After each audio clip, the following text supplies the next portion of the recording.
નમસ્કાર દર્શક મિત્રો, હું છું રૂપલ વણિચિયા. સંપૂર્ણ ન્યૂઝમાં આપનું સ્વાગત છે.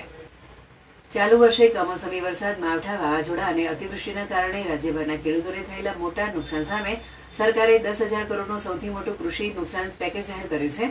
આ પેકેજ અંતર્ગત ડીસા તાલુકાના ખેડૂતોને પણ પાક નુકસાનનું વળતર ચૂકવવામાં આવશે. ડીસા તાલુકામાં અંદાજે 1400 હેક્ટર જેટલી જમીનમાં ખેતી પાકોને નુકસાન થયું હોવાનો અંદાજ છે. ખેતીવાડી અધિકારીઓ દ્વારા નુકસાનીનો સર્વે પૂર્ણ કરી દેવામાં આવ્યો છે અને તેનો અહેવાલ પણ તૈયાર કરી દેવાયો છે. કુલ નુકસાન 1400 હેક્ટર, જેમાં મુખ્ય અસરગ્રસ્ત પાકોમાં મગફળી 1200 હેક્ટર, બાજરી 100 હેક્ટર, અન્ય પાકો 100 હેક્ટરમાં નુકસાન થયું હોવાનો સર્વે કરાયો છે. ડીસામાં ખેતીવાડી વિભાગના સૂત્રોએ જણાવ્યું હતું કે સર્વે પૂર્ણ થયા બાદ હવે સરકાર પાસે ગ્રાન્ટની માંગણી કરવામાં આવશે. સરકારી ગ્રાન્ટની રકમ તાલુકાને મળ્યા બાદ તુરત જ અસરગ્રસ્ત ખેડૂતોને વળતરની ચૂકવણી કરવામાં આવશે. ચાલુ વર્ષે ત્રણેય સિઝનમાં કુદરતી આફતોનો માર સહન કરનારા ખેડૂતો છેલ્લા ઘણા સમયથી વળતરની માંગણી કરી રહ્યા હતા.